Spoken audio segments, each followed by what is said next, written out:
A very good evening and welcome to UBC News Tonight. Today on the 17th of November 2024 with me Sharon Kyomugisha and Mugalu Mohammed on sign language. In our top stories of the day, all is set in Teso sub-region as President Museveni returns to the area in a new phase of visit to assess performance of key government projects, with the parish development model taking lead.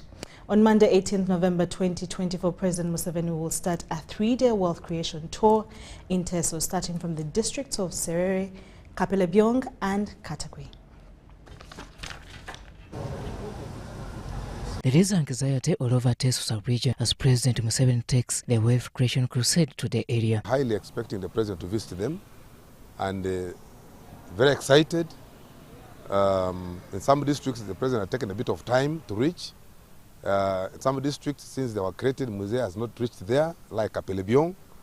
Of course, other districts, Museveni has been visiting. But there's generally a serious excitement in Teso. On Monday, 18th November 2024, His Excellency Yoweri Kaguta Museveni will kick off the sub-region tour. His Excellency the President is coming to the region to do on-the-spot assessment of the progress of PDM and to share with the leaders and the citizens about wealth creation. This tour will last for 3 days before switching to other regions. So I am privileged that the first place is going to step in Serere tomorrow, and he's coming to see one of the farmers, a young man who has struggled to have his dairy cows, the poultry, and the making of soap. With the President starting from the districts of Serere, Kapelebyong and Katakwi, a section of local leaders and members of cabinet have teamed up to finalize his reception. What brings me and my colleague, the minister and others, is we are part of the advance team like John the Baptist, who have to come to prepare the way for our leader.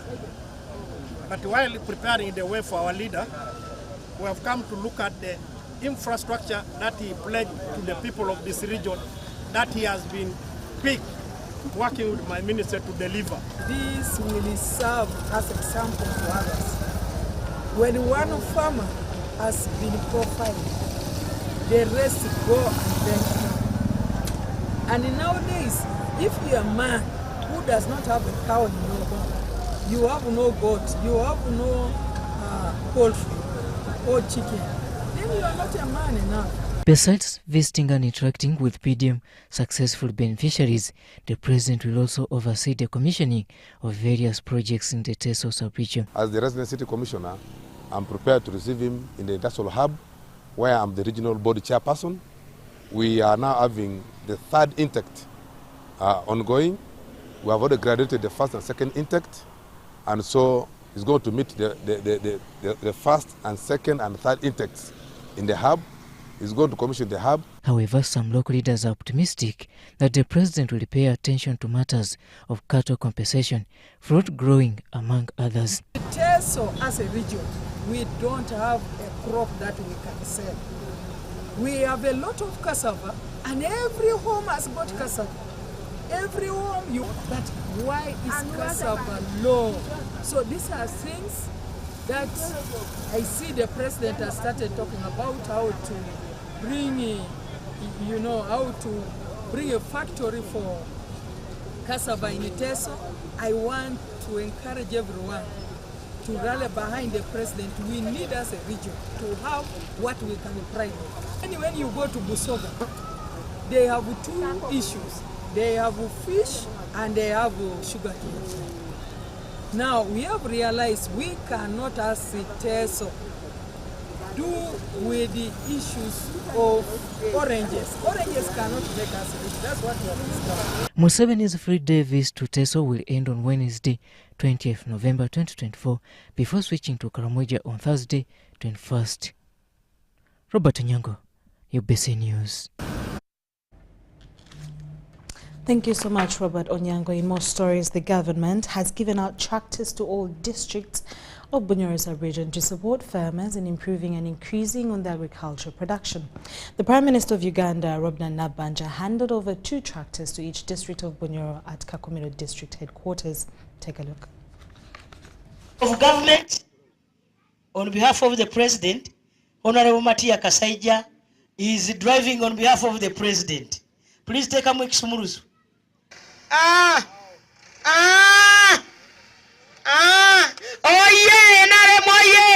The people of Bunyoro sub-region are largely dependent on agriculture, majority of them using handy hoes to cultivate their land.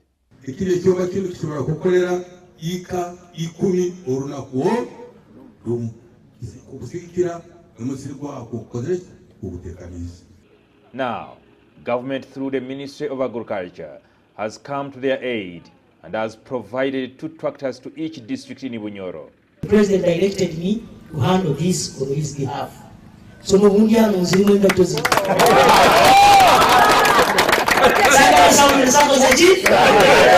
government has therefore procured 18 tractors and implements for 9 districts in the Bunyoro sub-region. Government through you for this arrangement, which is going to go a long way in enhancing production and food security and to commercialize agriculture. The handover of the tractors to each district of Bunyoro took place at Kakumiro district headquarters. This is where we are headed, because the campaign for the NRM has been that we improve agriculture. We all know that agriculture is labor intensive. The President has answered it. We have the tractors to supplement on our labor to make sure that we improve the livelihoods of our people. So we are going commercialization so that this will enhance the increment in terms of the money economy. And this, I believe, is really going to take us to another level. This is a very good addition, particularly for my people in Vihiga West. And we want to thank the NRM government, led by President Museveni, for doing this. These are the things that they should have started with a long time ago. We are pleased with the people of Lisa and indeed very happy because of what actually the President of this country has done for us. That 2 tractors that have been given to us are going to help us in serious of agriculture activities in the district. So we want to appreciate government through the Office of the Prime Minister and the Prime Minister indeed. We're also planning to have coffee, and that is now receiving the government plan of planting coffee. We are planning to have 10 hectares of coffee. The Prime Minister, Robina Nabanja, cautioned them against tampering with the tractors because they will be risking arrest and withdrawal of the tractors. So no one should tamper with a tractor. No one should touch that tractor.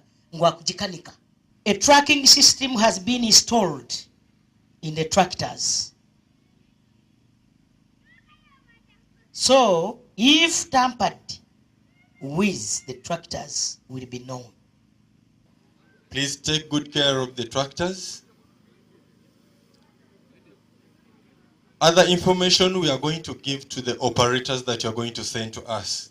We are going to give them the instruction how the tractors are supposed to be serviced, operated. Na wekyo mutali tantara kuna kugamba nti kanshumurule kankanike no aba makanika bakujja kurwa kuli Minister of Agriculture. The Prime Minister also said farmers will be accessing these tractors at a subsidized fee and cautioned the caretakers against overcharging the farmers. This time, government yegerekere a subsidized fee of 50,000 per acre, including fuel. Hence, overcharging the people. There will not be any overcharging of people for personal gain. The ministry will be mobilizing and overseeing the tractors routinely.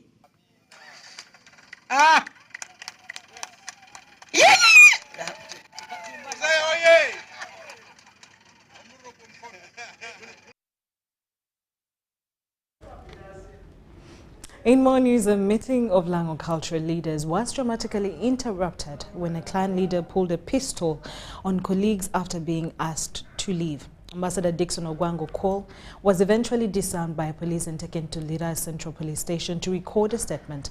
The meeting organized to prepare for the Ateka Festival in Soroti had excluded individuals involved in a leadership wrangle to avoid conflict.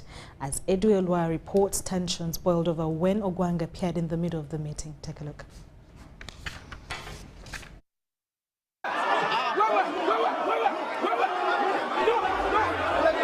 It took police more than 5 minutes to disarm the agitated clan leader. Ambassador Dixon Ogwango Cole arrived at the meeting organized to plan for the Ateka Festival. However, fracas broke out when the clan leaders immediately demanded his exit, citing his involvement in a contentious leadership dispute over the paramount chief position. Amidst booing and heated exchanges, Ogwango, visibly agitated, stepped aside and drew a pistol. You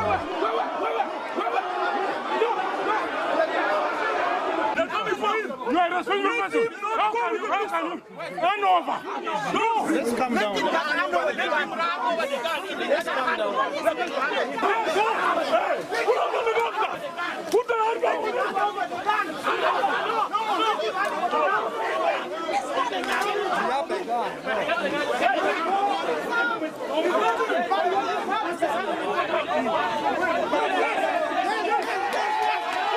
After a tense struggle, police managed to disarm him and escorted him to Lira Central Police Station. Ogwango defended his presence, saying he was formally invited to participate. I came in peace. Yes. I was invited to this meeting by the RBC. Yes. You let me show you my statement. Here we had called only the Witong. We avoided causing conflict by inviting those who were elected, and in line with what the court came up with. And he was told not to move anywhere as the Wonyashi. He came and revamped himself in the meeting of the Witong. It was so disappointing, and we are calling the security to handle the issue of Ogwango Cole with the seriousness that it deserves. The incident drew strong condemnation from George Abudul, the Dean of RDCs in Lango, and Judith Aliek, the chairperson of the Lango Parliamentary Group. Co-chairing the meeting, they called for calm and urged the leaders to focus on unity. With the calm restored, the meeting resumed under police presence. The participation of Lango, how they are going to be transported, how they are going to be accommodated, how the general welfare, and also to give them the highlights of the program that will take place. And we have resolved that all of us are expected to be there, and we should go there and portray our culture as Lango. Lango is among the tribes participating in the Ateka Festival, a cultural event celebrated by Ateka-speaking communities across East Africa. The festival promotes unity, shared heritage and cultural exchange among diverse communities. Ediulwa, UBC News. Well, thanks to police, everything was handled during that meeting. Now, Minister for Works and Transport, General Edward Katumba Wamala, has committed collaboration with the Ministry of Health to improve the response to road accidents and provide assistance to accident victims. This was during an engagement with different drivers of large vehicles, including buses and trailers, at Namaiba Bus Park, where they were commemorating Ugandans who had died in road accidents. Take a look. Including buses, trucks, lorries and trailers, have appealed to the government to enhance awareness of road accidents in schools to mitigate avoidable crashes. The appeal is meant to uphold road safety. The drivers gathered at Namaimba parking area for a memorial event to honor Ugandans who have lost their lives in various road accidents. In this place, to call the awareness of everybody in our nation about the accidents on our roads and to remind us of the value of human life. The Minister of Works and Transport, General Edward Katumba Wamala, senior traffic officers, religious leaders and other dignitaries attended the event. Some of the victims of road accidents requested the government to provide assistance in improving traffic road safety measures. Eddoboozi lyaffe tubeereko bwe tulikwasa mu Parliament asobole tukiikirira mu nsonga zonna ze tulina kubanga tulina ensonga nnyingi bannaffe abavuga bodaboda zisusse nyingi naye mubateekeko etteeka nti n'omuntu atambulira ku bodaboda ayambala element. Minister for Works and Transport General Katumba Wamala reiterated collaboration between the Ministry of Works and the Ministry of Health to improve response and care for those involved in road accidents. I'll call upon many other stakeholders because road safety is all of us' responsibility. You need to be careful while on that road. Every life lost on our roads is too much, it's too many. One life is too many. Ugandans, we need each other. We need these lives. He urged all drivers as well as other road users to be mindful of road safety rather than waiting for police reminders. Ugandans expect a policeman to be at every corner and expect a policeman to enforce you to be alive. When somebody sees omusirikale huyo sibo musipi, why? Lwaki olinda okulaba omusirikale olyokoteeko safety belt? Please, don't drink and drive. Don't drink and drive. The strategy raises awareness among all road users to understand, be responsible, and reduce accidents by 50%.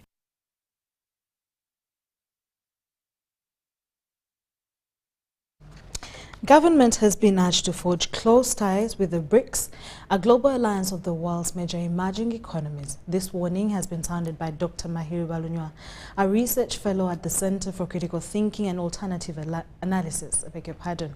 Now, Dr. Balunywa's warning comes days after Uganda officially became a BRICS partner state. Diana Olwenyi, Peter reports. Uganda has become a BRICS partner state, an alliance that will enable Uganda access global market. BRICS is an intergovernmental organization comprising Brazil, Russia, India, China, South Africa, Iran, Egypt, Ethiopia, and the United Arab Emirates. The global alliance has been expanding since 2010 with the 30 new partner states, Uganda inclusive. A research fellow and lecturer of international relations at the International University of East Africa, Dr. Mahiri Balunywa, believes BRICS is a geopolitical and geoeconomic tool against the Western powers. You know, IMF and World Bank are institutions that basically promote Western economic hegemony, and therefore edging out the non-Western countries like Russia, Brazil, India and South Africa. So for Uganda to join the BRICS, first of all, it's an advantage. But I also want to quickly add that it could also be a disadvantage. Because I don't know whether it's the right timing, whether Uganda has the capacity and it has developed its framework to fit within the BRICS philosophy. For Uganda, the inclusion in the BRICS framework comes with the trade opportunities. But Dr. Balunywa wonders if Uganda is ready to maintain itself in this alliance. Don't you think they could be using Africa and Uganda in particular to push the agenda? Can we fit within the agenda? What do we have to bring or to take on the BRICS market? Can we sustain these markets even if we are given? You know, one of the biggest challenges that Uganda has had, we are very good at sourcing for markets, but very poor at maintaining these markets. Uganda's decision to join the BRICS as a partner state is in line with its broader goal of building global alliances outside the traditional Western markets. This economic concept of BRICS has very serious political repercussions, and therefore we have to look at it much more broader than the narrow-scopic analysis of looking at BRICS as basically an economic conglomeration. So you stand a risk of joining these superpowers who have already established themselves, and you want to engage in this, what I would call a big man's fight. Diano Olwenyi Peters, UBC News. Thank you so much, Olwenyi. The Deputy Speaker, Thomas Taiwa, has assured Ugandans not to be perturbed by the recently passed coffee bill and instead focus at finding better farming practices. He made these remarks while speaking to coffee farmers of Ruhinda North in Mitoma District under the umbrella Mitoma Coffee Processors and Marketing Cooperative Union.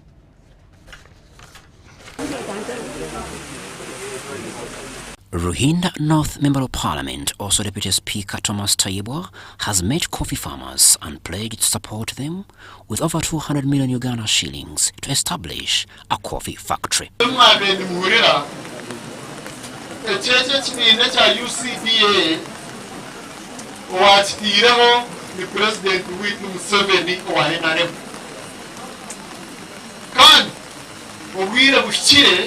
Government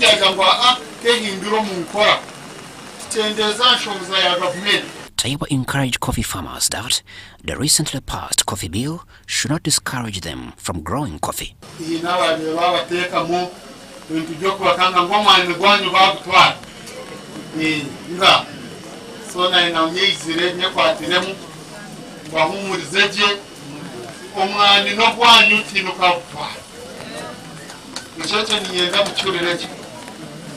yaba hine omuntu orikwenda ngo omwani gweyongere kubahereza akasente karuke mukingi ni President Museveni. He encouraged farmers to add fertilizers to their coffee gardens so as to benefit from government plans of making 20 million coffee seedlings to give to Ugandans.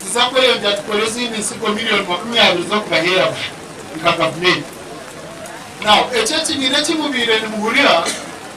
omugasho kukibira kisigize noko kureba ngu nasale vete zakorwa mutindo bikire ekyakabiri abakutwara omwana heru yihanga batwara omwani omumigendero ehikire eri kwikiriza ubwesi yona. Secretary Manager Mitoma Coffee Processors and Marketing Cooperative Union, Barija Charles, welcomed the shillings 200 million pledge to construct a coffee factory. Was one pledged 200 million to boost the construction of our factory. Number two, as Ebre explained to the community that issues of changing from UCDA back to the ministry, we should embrace it and give it support. On 7th November 2024, Parliament of Uganda passed the National Coffee Amendment Bill to integrate the Uganda Coffee Development Authority into the Ministry of Agriculture, Animal Industry and Fisheries, in government's plan to rationalize agencies.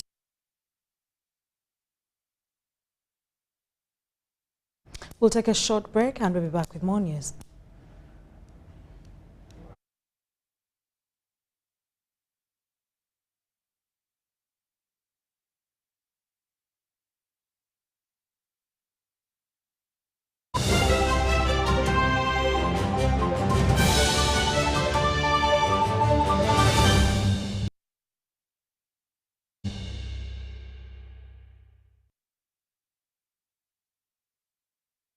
There is only one rule you must follow in order to be a winner.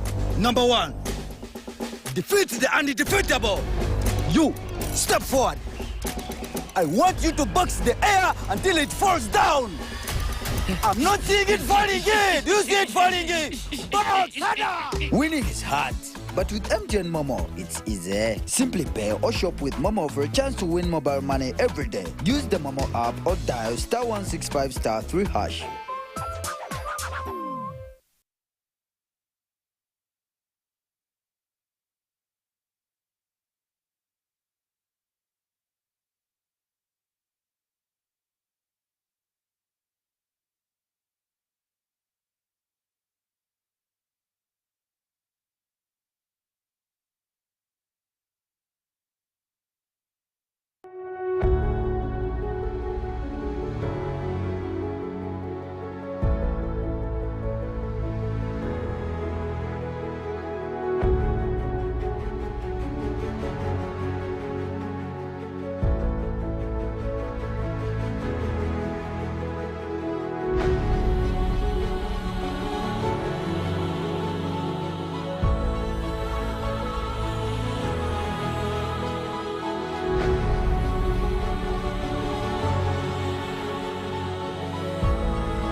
amazina ganje ninyetekwa Seruhanga John Bosco ninduga mu district ya Rukungiri byo muhanguzi wa miliyoni 18 na Uganda National Rotary nzahangwire urwo mu kuzana star 278 hash ngafuna message eriko mu muhanguzi nashemererwa konka nabaza kugira ngo nebiya bafere sente ziriyo zona bakaziteka ko nazihangwire.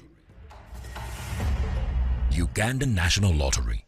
Dream, play, win. Participants must be 18 years or older. Play responsibly. The Uganda National Lottery is operated by Ituba Uganda and regulated by the National Lotteries and Gaming Regulatory Board.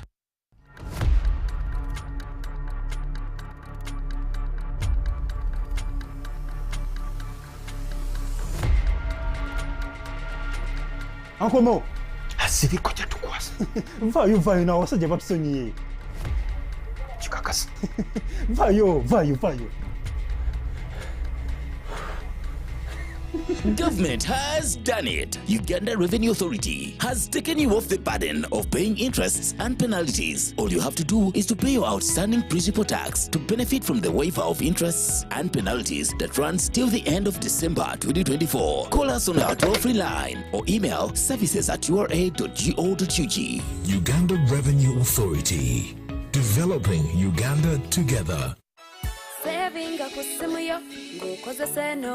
the heart of Uganda, a financial revolution is happening. We were once left out, saving the old-fashioned way, with an unexpected saving spot, keeping it too close for comfort. But now, we found a better way to save and manage money. Download the Wendy app from Google Play or App Store or dial *229#. With Wendy, your money is safe and you can earn interest daily. Visit your Google Play or App Store or dial *229# to register. Wendy, Wanawoli.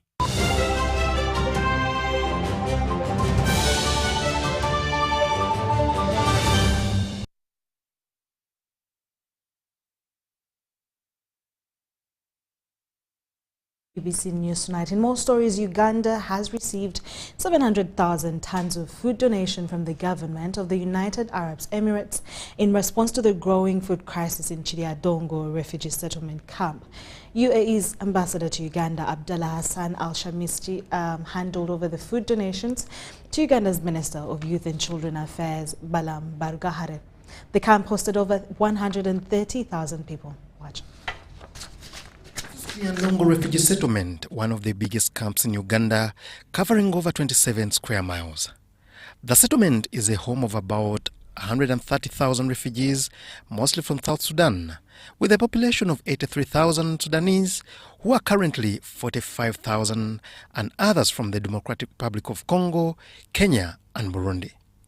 Officials here say the numbers keep swelling every month as more refugees flock in from South Sudan following a devastating war that has left over 14 million displaced and thousands dead. Most refugees here are vulnerable, and according to the World Food Programme, most of them are classified in Category 1, who receive 60% of food ration. However, there's been limited response capacities, which is causing a food crisis. This man, a refugee from Sudan, says he can barely sustain his family of 9. Sometimes they give us food from Magamaga Center here, but they changed it after three months is to give us money. But this money is not enough. At least he gets the opportunity to be one of the people who receive money. Others say they have been removed from the list. We have people who are totally been removed from the food. They are there. They survive their own. Due to conflict in South Sudan, rampant killing, other people are going. We have lost our brothers which are going back. But we are here. You don't know, you want to go this way, you heard your brother has been killed. The people manning this camp are alive to the challenge of food shortage. The donations have dwindled down. The food basket has come down, and therefore this directly affects the refugees on ground here. To help mobilize resources to address the gaps, the Office of the Prime Minister and UNHCR drafted a plan targeting Sudanese refugee influx in Uganda, but the response to this appeal is quite slow. In heeding to this call, the government of United Arab Emirates, UAE, has donated 700,000 tons of food aid to over 30,000 refugees. The food donations were handed over to the Minister of Youth and Children Affairs, Balam Barugahare. So the generosity extended by you, Your Excellency, and your country, we cannot live without thanking you. On behalf of the President, our Commander-in-Chief, would like to thank you, sir. UAE's ambassador to Uganda, Abdallah Hassan Al-Shamis, applauded Uganda's open-door refugee policy and committed his government's support to the refugees in Chiandongo. We are here to support Uganda, to support the refugees, especially from Sudan. So I think, Your Excellency, together we are stronger. Together we are stronger. Uganda is home to over 1.7 million refugees and has been praised globally for its refugee policy. Ngabo Amon reporting for UBC TV. Thank you so much, Ngabo Amon, for that wonderful story. Now, petroleum oil has been discovered in some parts of the Teso sub-region of eastern Uganda. State Minister for Energy, Okasai Opolot, says that this has been confirmed in the Moroto-Kadam Basin in northern Uganda, measuring 672 square kilometers. Enjoy. The Moroto-Kadam Basin of northeastern Uganda has become one of the areas endowed with oil and gas. Ministry of Energy and Mineral Development has announced discovery of oil and gas in 3 new areas, including Moroto-Kadam Basin. Kadam actually covers Bukedia and covers Kumi and also Katakwi. So you have petroleum, and in case there is anybody who has issues on the discovery, demanding for your rights, this is the time for you to actually make clear what your demands are on petroleum, which you have in Teso. What now remains is to secure prospective companies to start issuing licenses. Once we have finished the announcement, the 90 days that is provided in the law, 90 days we allow the community, we allow everybody to comment on the report. After 90 days, if there are no reports, you have not spoken, like a wedding in church, close your mouth forever. It means we shall go. When this is done, roads and other transport infrastructure developments, such as these seen in Kumi municipality, will be extended to other parts of Teso. If it is good news we have the oil, praise be to God. It will give us the more, we can become more rich with our oil. Countries with the oil have become rich. We are going to improve Soroti Flying Academy so that it can accommodate big airplanes. We are even considering reviving the aerodrome in Ongino itself, so that light planes can land here without driving from Soroti. Land here, do what you want to do in Tisai and those areas and fly away. And nobody should deceive people. I have been in Bunyoro. I have seen the procedures. I have seen the people who were compensated. They have got their money. Nobody was chased without compensation. So nobody should deceive people that oil has been found in Teso or in Serere, in Soroti, so they should leave. No. People should stop lying. People are inciting. The vision is to see the outlook of Teso change face in socio-economic progress. Oil wells must come to Teso. What happened in Bunyoro, Lake Albert area? must also happen in Teso. The announcement of the new oil and gas discoveries was made in accordance to Section 47, Subsection 5 of the Petroleum Exploration, Development and Production Act of 2013. Henry Okrut, UBC.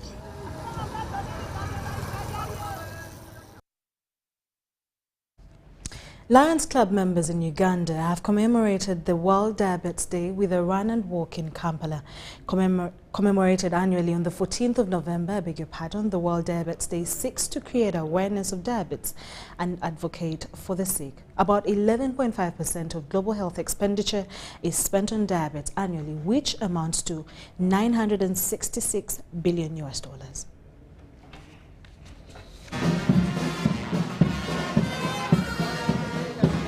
Causes of high prevalence of diabetes globally include urbanization, an aging population, decreasing levels of physical activity, and increasing overweight and obesity prevalence. Diabetes is a global problem. It's a big problem globally. It affects over 500 million people, and locally it's over 200,000 people already affected, and the numbers are on the increase. In this regard, as Lions, globally we do something about diabetes, and in Uganda we are doing it today. The main call we have today is that we create awareness of diabetes and also advocate for the sick who are suffering with diabetes. This work, organized by Lions Club members, creates awareness about diabetes and advocate for the sick. Currently, Uganda has at least 200,000 people suffering from the chronic non-communicable disease. We know a good section of society is suffering right now on constant medical care, which is very expensive. So my call to people is to everyone, come and join us, come and join Lions, and we raise awareness about the dangers of diabetes and its management. The public should always go to hospitals and check their diabetic status. They should not sit there and think that, me, I'm not sick, I don't feel bad, I'm okay. No, diabetes comes and you may not know for many years. Diabetes mellitus is a chronic metabolic disease that causes high blood sugar. The disease is a silent killer, especially if it is conjoined with high blood pressure. All of us, especially above 40, we are candidates of pre-diabetes or diabetes because of the lifestyle in terms of eating, in terms of not exercising. So we are trying to create awareness and tell the people that yes, the moment you are not exercising, the moment you are not feeding well, purposefully, you are a candidate of diabetes. And diabetes is a silent killer. It has killed very many people, especially if it is conjoined with hypertension or high blood pressure. In 2021, the International Diabetes Federation estimated that 537 million adults, or 1 in 10, have diabetes. Projections show that by 2045, 1 in 8 adults, approximately 783 million people, will be living with diabetes globally. Dennis Igor for UBC News. The Joe Walker Remembrance Road Safety Relay Walk is an annual walk commemorating lives lost to road crashes globally. The walk is part of the Global Road Safety Week, and this year it will be celebrated on the 17th of November 2024. This event aligns with the United Nations goal to reduce global road traffic deaths by 50% by 2030.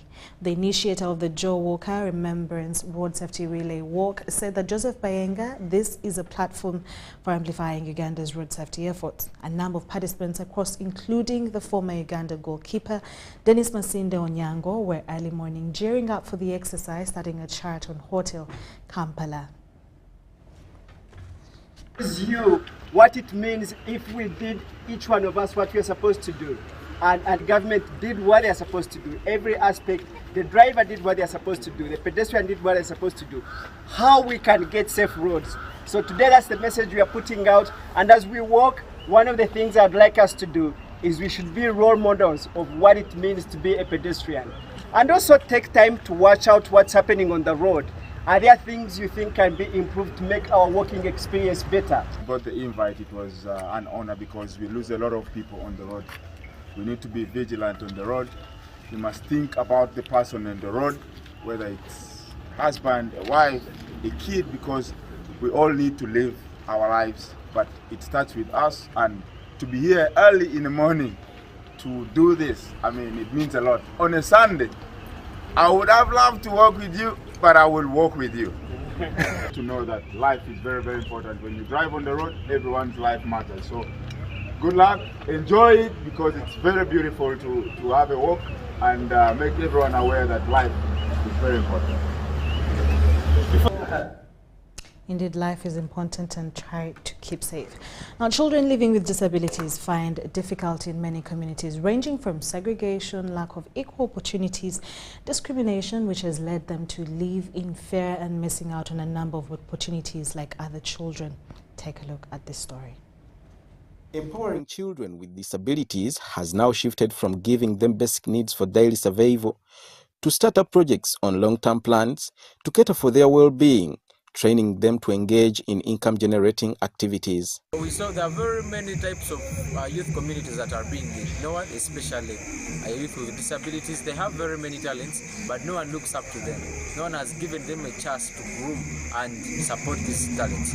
So we discovered one school in Kayawe, that is in Fiji, named St. Anthony School of the Deaf, where we got pupils from P1 to P7 who are deaf and dumb. Horace Asimwe, the founder of Atramenti Impact Africa, believes that besides being deaf, lame or incapacitated in any way, disability does not hinder anyone to engage in other meaningful activities. They purchased land to support children living with disability.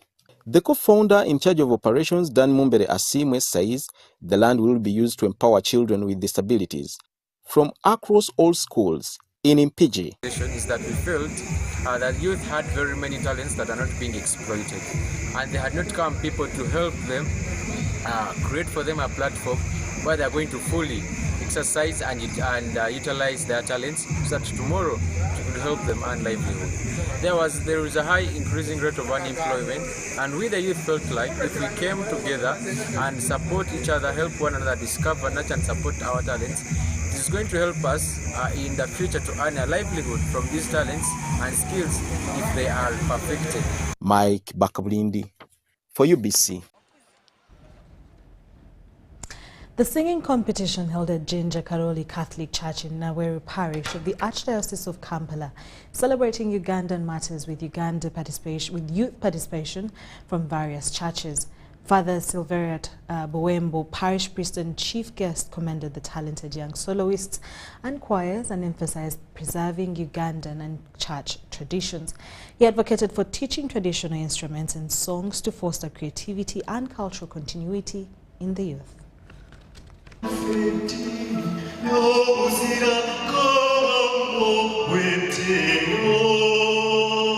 Pius Chitanyo Jude, the head of liturgy at Jinja Kalori, shared that they targeted educating and comforting young people while providing a platform to showcase their talents.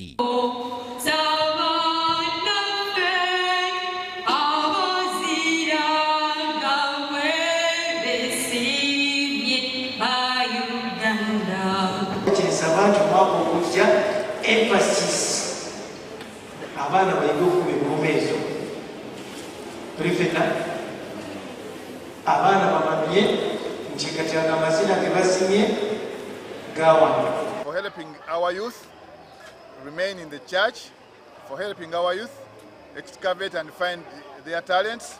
It has been shown today that we have strong talented young boys and girls. To have these youth also participate in learning how to play musical instruments and local instruments being important. I believe it's going to be simple for us because we have trainers within ourselves who are going to assist us and assist these youth to be trained.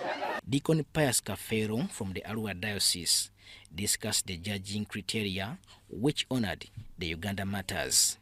Inculcate Catholicity among the youths. because always there is a common saying that the youths are the leaders of tomorrow.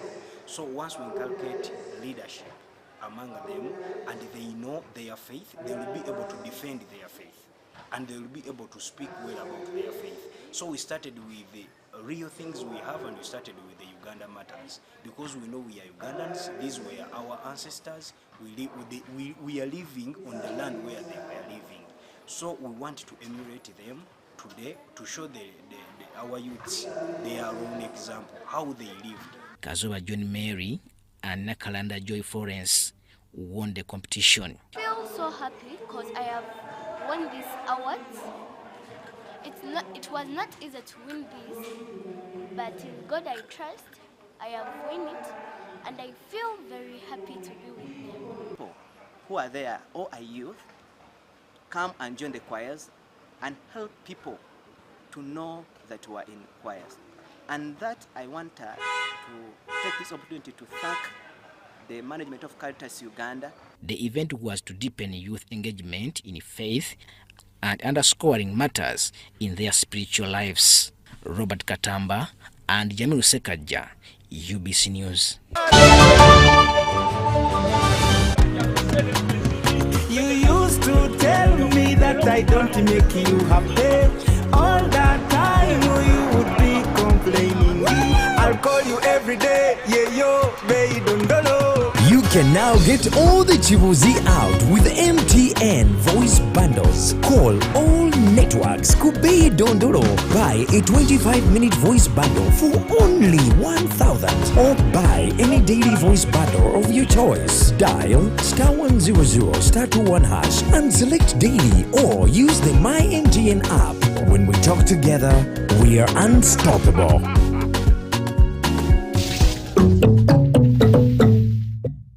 The Homes and Construction Expo is back. Are you looking for answers to your property and real estate development questions? Come and interact with experts in the industry including architects, engineers, developers, interior designers, financiers and more from 30th November to 1st December 2024. The expo will be at the Millennium Park opposite Philip Omondi Stadium under the theme Affordable Housing, Innovations and Technology. There will be captivating exhibitions and insightful discussions daily. Entrance is only 10,000 shillings per day. To book a stall, contact 0772 354 940. The Homes and Construction Expo is brought to you by New Vision.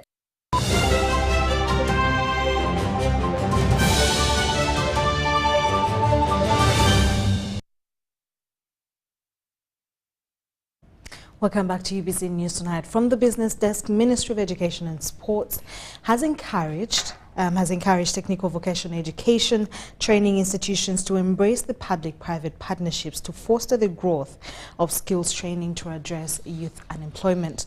The Principal TVET Officer in charge of research and innovation in the Ministry of Education and Sports, Sempala Sebastian, points out that skills development for young people is key. A skills gap between job seekers and open positions has contributed to youth unemployment, according to the Principal TVET Officer in charge of research and innovation in the Ministry of Education and Sports, Sempala Sebastian. Sempala commended Research Impact, a non-government organization that has helped to skill over 15,000 youth across the country for a 10-year period. And we encourage the partnership to continue because our new policy encourages that we work together in partnership so that we boost TVET to another level. And we thank the government for putting enabling environment of passing a TVET policy 2019, which TVET policy is employer-led. So it means that we shall work with the private sector so that we develop this country through TVET, through skill development. Robinson Okwir from Rira district in northern Uganda is one of the youth beneficiaries and was awarded 2 million shillings by Research Impact for using his skills to be a successful young commercial farmer. One of the major reasons that made me a winner is because I placed my interest on what I was doing as my business. You know, when you have a business and you're really putting everything, every effort to see that the business grow and the business mature into something that is fruitful for yourself, for your community, and even for your districts or the nations you have come with or come from, it is always very important to put every effort you have to see that everything is moving on well. And second thing that has made me to win, you know, with this life, when you're doing business, it is very accurate for you to put much effort on record keeping. The managers of West Asia Impact have pledged to continue working with government to support more youth to acquire skills for job creation. We, according to our strategic plan, we are able to work with 5,000 youth, at least 5,000 youth every year. And these youth are gaining skills in entrepreneurship and work readiness. And like you have seen, there are many that have started businesses. Young people have started businesses where they are adding value to agricultural products. Over the last 10 years, we have worked with 15,000 young people. So what is in it for us over the next 10 years? What is in it for the country? Over the next 10 years, we are planning to work with 100,000 young people, equipping them with the skills and the tools for entrepreneurship and work. We are looking forward to supporting these young people to start businesses, to find jobs, and to thrive in those businesses and in those jobs. We are looking forward to partnering with government and making sure that we are able to reach all vocational schools in Uganda and establishing social innovation and entrepreneurship clubs. The government has put more emphasis on vocational skills in order to address the challenge of unemployment.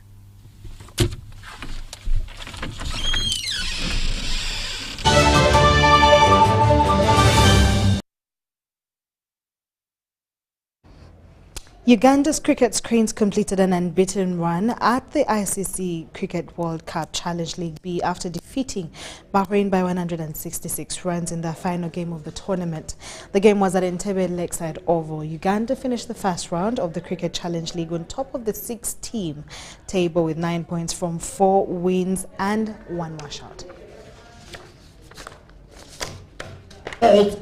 A magnificent delivery. What a pitch of a delivery from Danish Nakrani. Uganda came into the final fixture with 7 points from 3 wins and a washout and needed just 2 points to top the table. So against Bahrain at the Entebbe Lakeside Oval, Uganda made no mistake, dominating Bahrain for a 166-run victory. Big opportunity.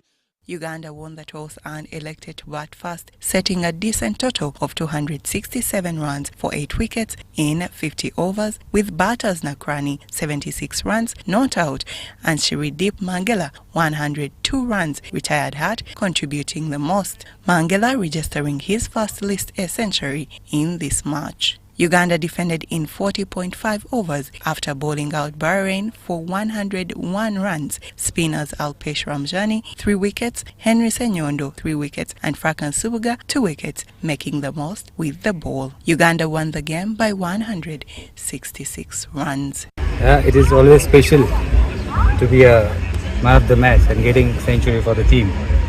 So this is my first one and I hope I'll get more for Uganda.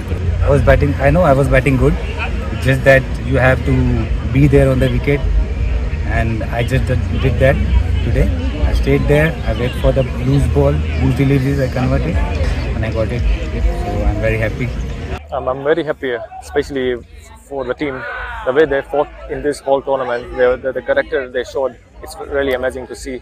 And we got 9 points in the pocket, and that's a good start for us going towards the next tournament. I'm proud of my team and the way they played in this whole tournament.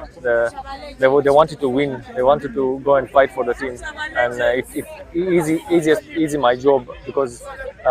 The captain job is more important in the cricket, but my job is more easier because I have a lot of experience in there, and it's amazing to lead the team. With the win, Uganda finishes the first round of the ICC Cricket World Cup Challenge League B on top of the 6-team table with 9 points and a 2.874 net run rate. Italy and Hong Kong, China follow with 7 points each, then Bahrain with 5 points, Tanzania and Singapore with 1 point each. Uganda's skipper Riazat Alisha finished the tournament with the highest runs at 252 runs, as left-arm spinner Henry Senyondo finished second with the most wickets at 11 wickets. I feel like we had 2 hundreds and a couple of 50s in this tournament. That gives us some more confidence, and especially 100 from top order batsmen and we knew that one of the top order batsmen will score big in this whole tournament, and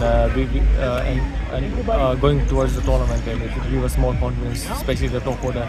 Middle order is good, they are scoring runs, and lower order we have long batting lineup, and if one of the top order score runs, and we can finish in big target. Yeah. Now teams shift focus to the second round of the league that will be played early in 2025 in Hong Kong, China. The ICC Cricket World Cup Challenge League B is a pathway to the ODI status and the 2027 Cricket World Cup.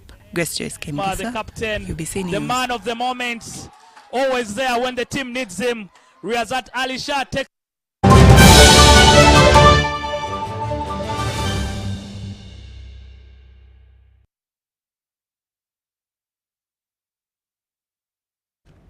That's all we had for you tonight. Thank you so much for watching. Do join me later on at 10 p.m. for more news coming your way. My name is Sharon Kyomugisha with Mugalo Mohammed on Sign Language.